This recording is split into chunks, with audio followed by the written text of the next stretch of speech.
Donc là, on reprend. J'ai un peu avancé quand même, c'était moins important. Donc je trace un peu. Hein. L'école privée de Youssef est située à la périphérie du camp. Il va bientôt cesser d'y aller car ses parents n'ont plus les moyens de payer les frais de scolarité. Depuis le 7 octobre, Israël a supprimé tous les permis de travail et interdit la majeure partie du commerce avec les territoires occupés. Voilà, donc on assiste à une ghettoisation et à un futur Gaza. Hein. Beaucoup d'enfants du camp sont obligés de travailler pour améliorer les revenus de la famille. Par exemple, en retirant la gaine de plastique des fils de cuivre. Voilà, donc on tue les grands frères et on fait bosser les gamins et on fait des écoles privées avec des frais de scolarité à régler, évidemment. Hein. Voilà, puis après, t'as des madames qui viennent se servir. Ou des hommes, hein. Enfin bon, qu'une femme puisse se faire passer pour un homme. On a toujours l'impression que c'est les mêmes, vous avez vu? Le bien-être psychique et la sécurité de la trentaine d'enfants.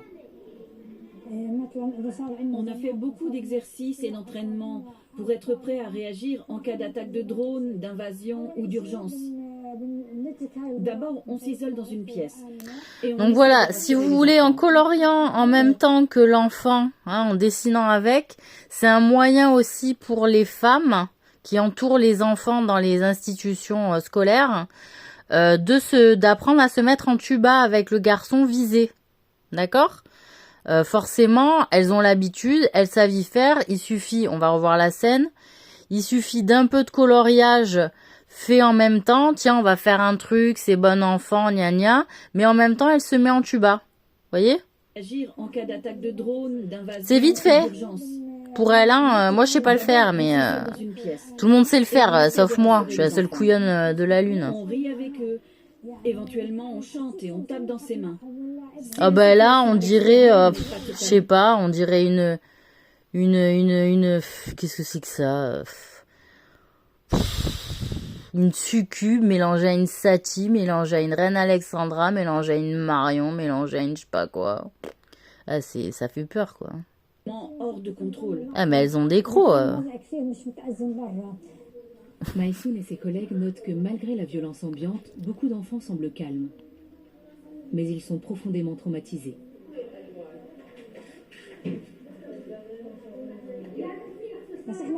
Tout cela les perturbe, mais on tâche de leur faire comprendre qu'ils ne sont encore que des enfants. Leur arme, c'est le savoir et la connaissance.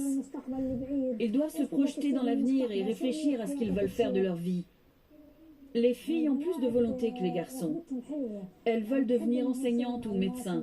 Les garçons, eux, préfèrent s'engager dans une voie radicalement différente. Ah, on met toujours en valeur les filles c'est mieux. C'était vraiment le discours de Claudine, quoi. Il faut sauver les filles, il faut sauver ci. Puis après, elle m'a dit non, c'est les femmes, elles sont mauvaises. Là, j'ai dit mais tu défends toujours la cause féminine. D'un coup, tu me dis le problème c'est les femmes. J'ai dit je te fous de ma gueule. Bah oui, c'était en background. Mais putain, sans déconner, voilà, c'est comme j'avais déjà dénoncé il y a des siècles, elles veulent que des filles. Hein, elles écoutent, elles sont sages, elles deviennent institutrices. Putain, des élevages de sorcières. Maïsoun a grandi dans le camp. Et les garçons, ils veulent faire la guerre ici et là. Non, pas du tout, madame, pas du tout. Hein, les garçons, ils aiment aussi la paix. Voilà, ils aiment faire du commerce, s'enrichir, être tranquille. Voilà. Elle aime ce quartier malgré les décennies de violence et l'agression militaire. Vous faites pas l'agression physique, vous faites l'agression cachée, vous. La paix sur toi. Ouais. Comment ça va? C'est une générale, elle, de Chpadou, qui vient s'infiltrer dans les pays comme ça. Elle a l'habitude, ça se sent. Ça se flaire, ça. Starfala ya Rabbi.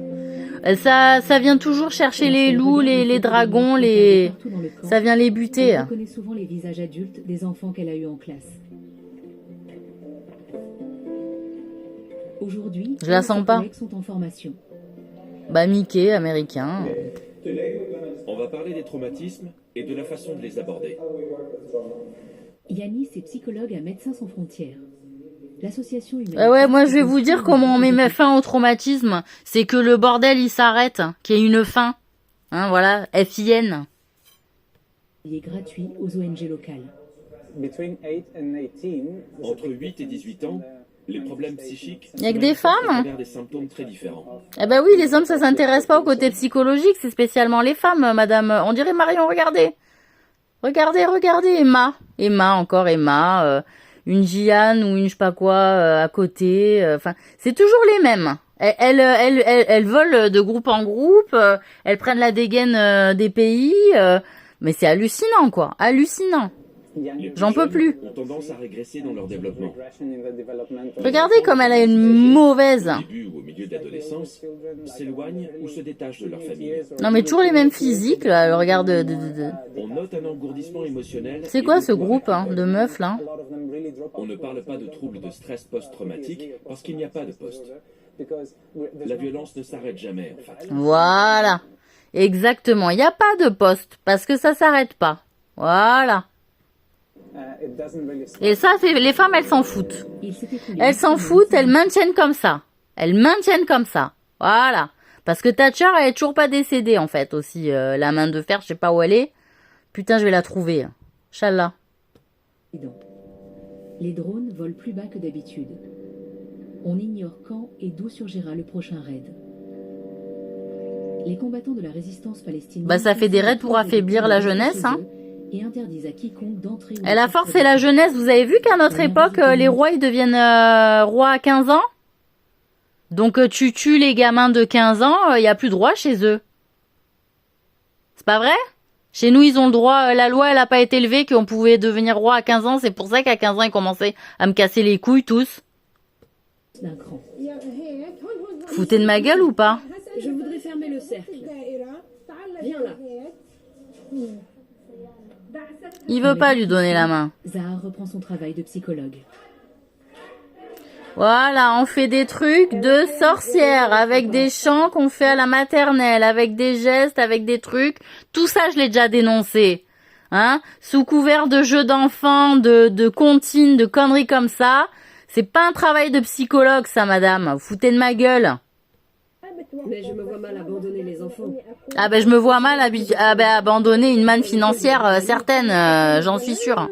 Ma maison a été détruite en 2002. Mon fils et moi nous sommes retrouvés à la rue. Ça ne m'a pas empêché de continuer mon travail avec les enfants. Récemment, des adolescents ont réchappé à une attaque de drone qui a tué 2 des leurs, juste à côté de la salle de jeux vidéo. Ah bah la salle de jeux vidéo, elle est visée, c'est sûr. Hein, le seul échappatoire un petit peu moderne qu'ils ont dans le village, ils vont se la faire. Hein, ne vous inquiétez pas, ne vous inquiétez pas. Hein, donc là on a quoi je sais pas, on a une écharpe qu'elle a achetée dans un bled et on s'en bat les couilles. Je vous le dis, voilà. Tiens dans les mains, comme ça. Fais-le passer.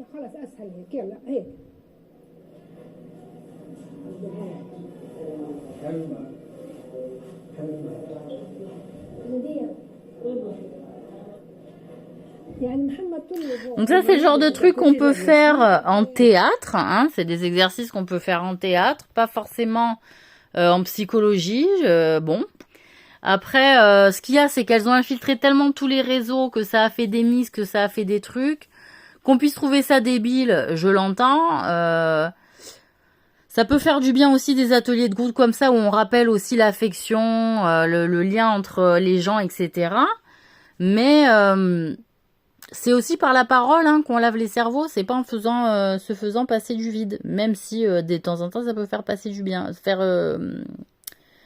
du bien de faire du vide, dans le sens où tu fais passer du vide, c'est-à-dire il y a la place pour y mettre un truc.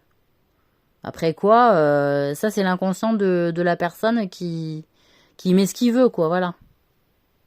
Mais bon, de fait, si l'énergie qui est transmise de départ elle est mauvaise, tu refiles comme un virus aussi émotionnellement. C'est ça aussi le problème de la sorcellerie et de ces méthodes-là. Voilà que potentiellement cette dame, je la connais pas vraiment, mais cette histoire-là d'infiltration et de technique, elle est réelle, elle existe vraiment, voilà. Yasser Hanoun et Saïd se sont fait tuer. Il a des blessures sur le corps qui le perturbent. Elles sont très récentes et il ne peut pas en faire abstraction. Ils sont tous un peu apeurés quand même quand elle approche. La Hein, présence pour nous est très importante. Quand et comment est-ce arrivé? il a l'air plutôt inquiet, quoi. Les filles, moins, vous voyez.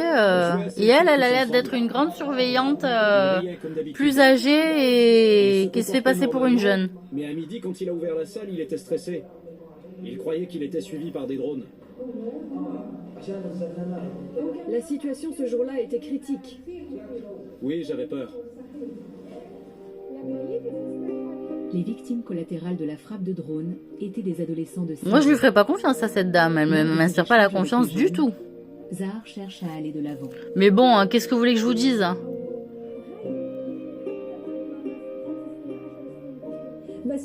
On va tous se tenir la main pour se construire un avenir ensemble. Oui, c'est ça. C'est-à-dire, on vient brasser de l'air dans des salles et on parle beaucoup, hein, on parle beaucoup, on se tient les mains, on se fait passer des énergies, mais que des fois, les énergies qui sont transmises, elles sont mauvaises, alors que le problème est tout autre, voyez. Il est d'une autre mesure et que cette dame, qu'est-ce qu'elle fait comme atelier? Qu'est-ce qu'elle fait à l'extérieur? Parce qu'en réalité, il faudrait monter des murs ensemble, hein, reconstruire la ville, reconstruire les routes, que c'est ça qui va les relier, qui vont faire qu'il y a un vrai projet, un vrai objectif, et pas se branler la nouille à se faire passer du vide aussi. Vous voyez ce que je veux dire, les psychologues de service, là? Ça va 5 minutes aussi. Putain, les vrais projets, quand tu bosses avec la réalité, c'est ça qui te transforme, c'est ça qui change la mentalité des gens. C'est quand déjà ils ont l'impression de servir à quelque chose, même à cet âge-là. Mais qu'est-ce que c'est que ça? Pour reconstruire le camp et retrouver l'espoir. Eh ben, reconstruis le camp, fais un mur, va maçonner, tiens. Putain, ça m'énerve. Ryan et sa bande ne bénéficient d'aucun soutien psychologique. Ils cherchent le réconfort en se racontant des anecdotes sur leurs amis. Voilà, donc c'est que les plus petits, hein. Les ados, voilà, hein, les ados, voilà. Moi, écoutez, je sais pas quoi dire. Ou ils veulent pas y aller, ils ont refusé. Ou alors on leur propose pas parce qu'ils sont assez grands pour. Hein, voilà. L'oncle d'Amjad, qu'Allah lui fasse miséricorde, a été tué pendant le raid de 2002. Il portait le nom de son oncle, tout comme Ashraf Assaadi. Mon frère Ammar également, mon oncle aussi a été tué. Presque tous les martyrs avaient le prénom de leur oncle. Louange à Allah. Amin. Ils sont morts. Attendez, c'est quoi le rapport avec les oncles? Ils avaient tous le prénom de l'oncle. Donc ils sont tous morts avec... ils avaient tous le prénom de l'oncle. Je sais pas quel lien on veut faire. Bon, moi j'en vois pas un forcément. C'est peut-être une tradition qu'il y a là-bas de se donner le nom de l'oncle quand on est une personne particulière dans cette culture-là. Je peux pas vous dire, hein. De fait, ils ont tué les hommes forts, hein, les hommes qui pouvaient aussi être des guides pour la jeunesse, pour ces hommes qui sont désœuvrés et qui finalement se retrouvent perturbés et jouer aux jeux vidéo et on rend abrutis. Qu'on rend abrutis aussi parce qu'il n'y a pas les pères pour les tenir. Après, ils arrivent chez nous en tant que mineurs isolés, mais ils sont pas tenables. Les pères, ils ont été tués et les oncles, ils ont été tués chez eux. Donc forcément, ils sont seuls et ils viennent chez nous. Et on se tape le problème des mineurs isolés. Putain, mais vous me faites marrer. Et en plus, c'est des putains d'occidentales de mes couilles de sirènes de je sais pas d'où, qui se font passer pour des voilés et qui vont encore niquer les minots de je sais pas où. J'en ai marre!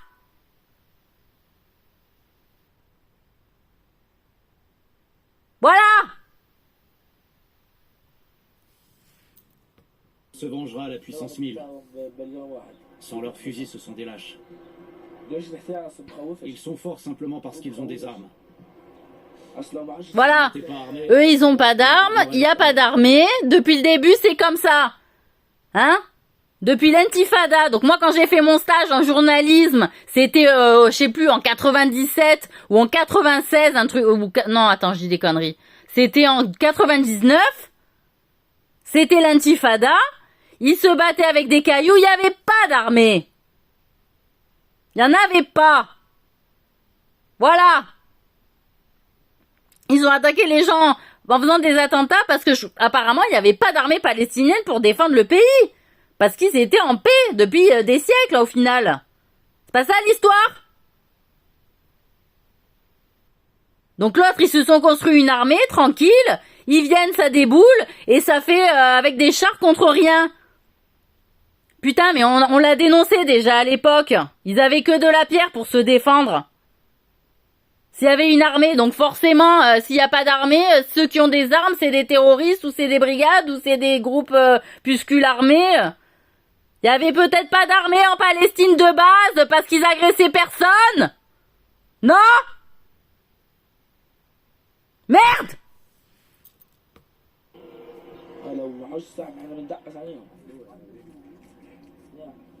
Le camp de Jénine a le plus fort taux de chômage de tous les camps de réfugiés de Cisjordanie. Mais c'est pas un camp de réfugiés! C'est un futur ghetto! C'est un futur Gaza! Voilà ce que c'est! Putain, c'est qui drive ces trucs de politique de merde? Le décrochage scolaire particulièrement élevé. Le ramadan approche. Avec leurs tambours improvisés, les enfants réveillent les habitants pour leur dernier repas avant l'aube.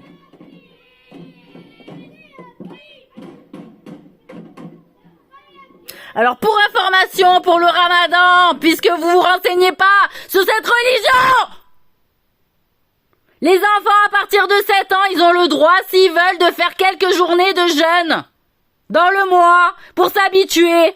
Voilà, c'est pas interdit. À partir de l'âge de 7 ans, c'est possible de faire des petits essais comme ça, mais c'est loin d'être une obligation. Voilà, il devient une obligation quand on devient pubère.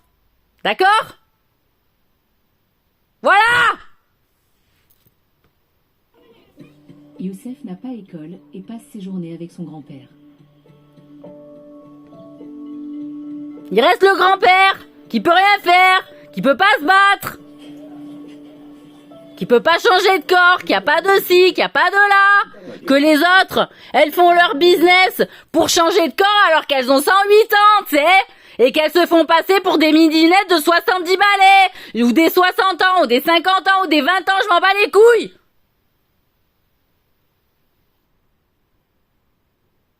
Putain, je vais vous trouver! Et je serai peut-être plus toute seule comme avant. Pire que le désordre des Arabes.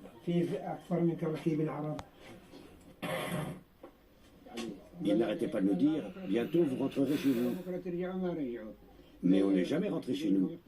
C'est comme pour les gens de Gaza, on leur a dit, allez en Égypte. Mais une fois là-bas, ils ne sont jamais revenus. Quand on quitte sa maison, on la perd. Ils ne peuvent pas rentrer. Le mieux est encore de ne jamais partir, de rester chez soi jusqu'à la mort. Un jour, on rentrera. Si je n'ai pas de chance, toi tu l'auras. Si ça ne t'arrive pas non plus, ça arrivera à ton fils. Le nom de la Palestine sera conservé pour les générations à venir. On reviendra tôt ou tard. Alors prépare-toi. Je suis prêt. Là, ce qui est compliqué avec le discours du grand-père, d'accord, c'est que qu'est-ce qu'on fait? Qu'est-ce qu'on fait dans ces cas-là où on prend l'habitude de nous envoyer ailleurs, de nous sortir? Qu'est-ce qu'on fait? Et le Coran, il est strict là-dessus, parce qu'il y a un verset qui le dit. Vous avez le droit de vous défendre quand on vous sort de vos maisons. Quand on vous attaque chez vous. Vous avez le droit de vous défendre. C'est pas on tend l'autre joue chez nous, vous voyez? Je sais pas s'il y a quelqu'un qui vient chez vous, vous attaquez, vous faites quoi? Voilà, les sièges, ça existe. Ça a existé. Donc ce qui est bon pour un côté de la terre, c'est pas bon pour l'autre côté, quoi. On vous sort, sortez. Ils ont pas d'armée. Top, nickel. Donc ils essaient de résister malgré tout, en disant putain, on va pas flancher. On va rester, on va se battre. Parce que ce qu'ils font là, ils l'ont fait à Gaza, ils l'ont fait dans tout Israël, d'accord? De faire sortir les gens. Ok? Et que là, ça s'attaque à la Cisjordanie. Donc il y a déjà un territoire occupé en Cisjordanie, alors que déjà ils ont Israël. Donc ça veut dire que ça dépasse un peu les limites, les bornes, vous voyez? Eh ben oui, tu donnes ça, ça prend le bras après. Voilà. Donc qu'est-ce qu'on fait? Il faut une limite. Vous voyez, il y a plusieurs interprétations. Démerdez-vous, c'est vous qui êtes sur le terrain. La prière du vendredi est la plus importante de la semaine. Et la plupart des hommes du camp fréquentent la mosquée. Abou Motahassem, Youssef et son petit frère partent tôt pour être sûrs de trouver une place assise dans leur coin habituel. Parce que c'est des gens qui aiment bien la routine. Ils sont tranquilles. Au départ. Ils ne mangent pas, sauf une fois par semaine ou une fois par mois.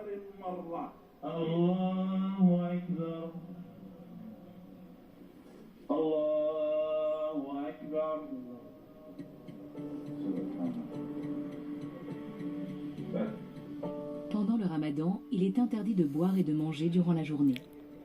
Ce n'est qu'après le coucher du soleil qu'on peut rompre le jeûne.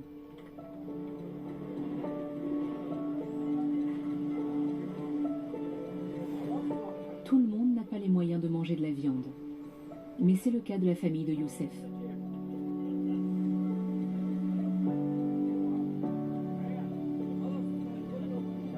C'est la première gorgée d'eau qu'ils avalent de la journée. Durant cette période, le père aussi reste à la maison.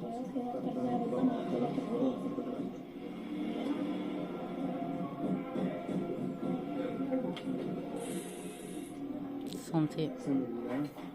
Bismillah.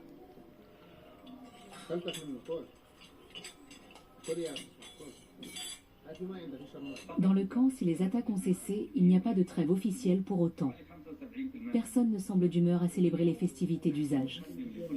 Donc c'est-à-dire que même pendant leur période de jeûne de Ramadan, il n'y a pas de trêve officielle en disant voilà. Parce qu'il faut savoir aussi qu'il y a dans la religion de l'islam 4 mois qui sont sacrés où normalement les musulmans ne peuvent pas combattre. Hein. Mais de fait, cas exceptionnel. Après, voilà. Si ton ennemi ne te laisse pas dormir, hein? Voilà. Qui t'attaque quand tu dors, ça s'appelle. C'est ignoble. Voilà. C'est les pires. C'était pas des règles de combat. Avant, les règles de combat, c'était noble, quoi. On se prévenait, on se présentait. C'était quelque chose. Les attaques surprises, c'était des trucs de mercenaires. C'était pas des trucs de noblesse. Voyez? Donc à un moment donné, voilà, c'est usant. Cette région-là, elle est bouffée parce qu'au départ, c'était des gens paisibles. Voyez? Et que c'est les Anglais qui ont mis leur nez dedans, en Inde, en Arabie Saoudite, et après en Palestine, qui ont bien foutu la merde, alors qu'on foute sur le dos des Américains parce qu'on leur a donné les moyens et qu'on a pris peut-être en otage à les aider à se débarrasser des Amérindiens, hein, et aussi peut-être leur titre de pays réellement indépendant, et que l'Angleterre se sert parce qu'ils ont encore des colonies, que peut-être les États-Unis en bénéficient encore, et que de fait ils échangent leur regard d'état policier, et que finalement c'est tout, ils ont vidé les Anglais, ils ont vidé les caisses du monde entier, quoi. Des États-Unis, de l'Europe, c'est un trou béant, quoi. Au-delà du fait que peut-être la Norvège, alors eux qui sont bien, voilà, ils sont riches, il y a tout qui est automatisé, il y a ci, il y a mi, tout est bien organisé pour les clochards de chez eux, personne ne crève de faim, c'est eux qui font des règles de merde et qui bouffent les gosses et qui bouffent toutes les moules de la mer et qui se frottent encore avec des batraciens. J'en ai marre!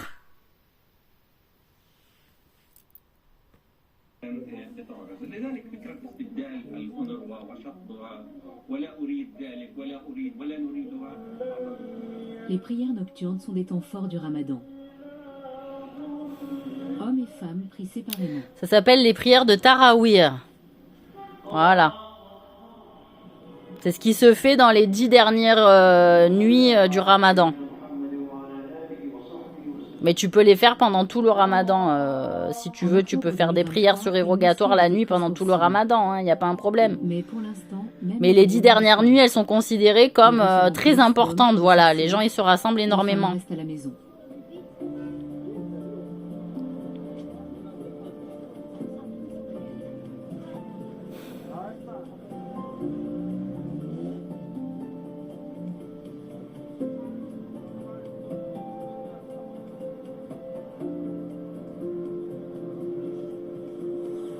C'est le deuxième jour du Ramadan.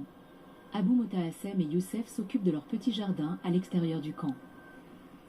Aujourd'hui, ils ont le droit de sortir et en profitent. Ce n'est pas toujours le cas. Ma foi, les habitations, elles sont pas dégueulasses, hein.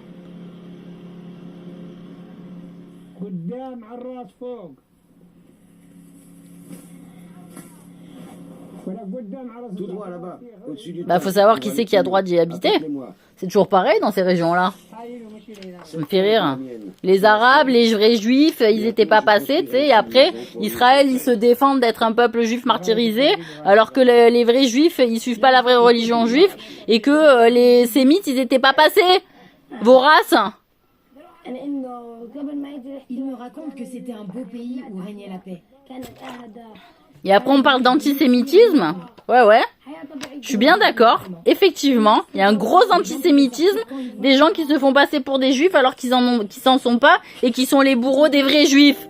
Par contre, Youssef rêvait de devenir dentiste. voilà, on l'a sorti. Aujourd'hui, il aimerait être pilote. Et c'est pas un loup. Il compte sur sa famille pour l'aider à réaliser ses projets. Le loup, il travaille collectif. Lui, il est en meute. Il est pas comme le renard. Mais dans le camp de Jénine, l'ascension sociale est un privilège réservé seulement à quelques-uns. Voilà.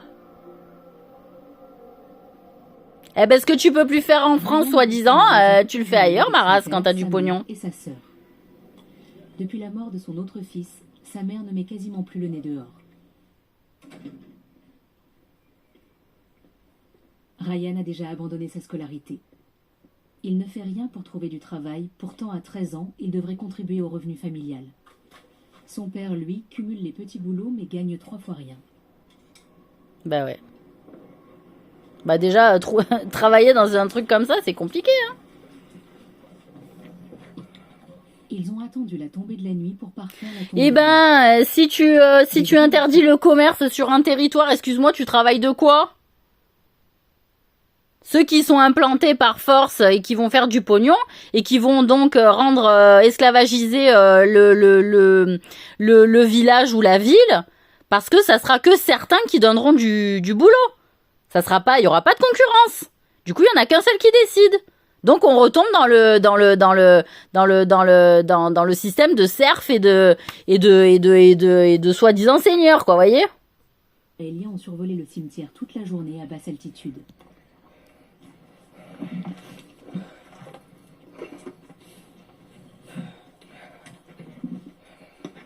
Depuis l'attaque du 7 octobre, le prix des matériaux de construction flambe dans toute la Cisjordanie. Et Abou Ammar en a fait les frais. Mais la tombe est enfin terminée. Ben voilà, ça enterre les morts, qu'est-ce que vous voulez que je vous dise? Ça occupe, hein, aussi.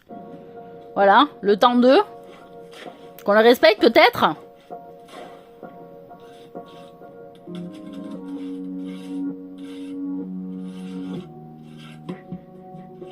4 mois se sont écoulés depuis la Ouais. mort du frère de Ryan. Vous n'êtes pas obligé de mettre autant de pierres, hein. Si on vous indique de mettre de la pierre, c'est pas la peine, mes frères musulmans, là. Parce qu'à un moment donné, la pierre, ça fait vivre aussi un peu trop la mort sur Terre. Donc j'en ai marre qu'on dise, oui, alors si on lâche ça, vous faites un peu ça parce que c'est bon, ça va 5 minutes, hein. Mais bon, c'est peut-être mieux comme ça. Non, ce serait mieux si elle était un peu plus haute, comme celle-ci. Et le basilic, Il est là. pourquoi on l'a coupé? À cause de la pluie, cette fleur est plus belle et plus décorative. Tu ne diras pas d'en planter sur ma tombe. Bah plantez pas de plantes aromatiques que vous allez bouffer sur les tombes, s'il vous plaît. Bref. Je suis pas contente, hein.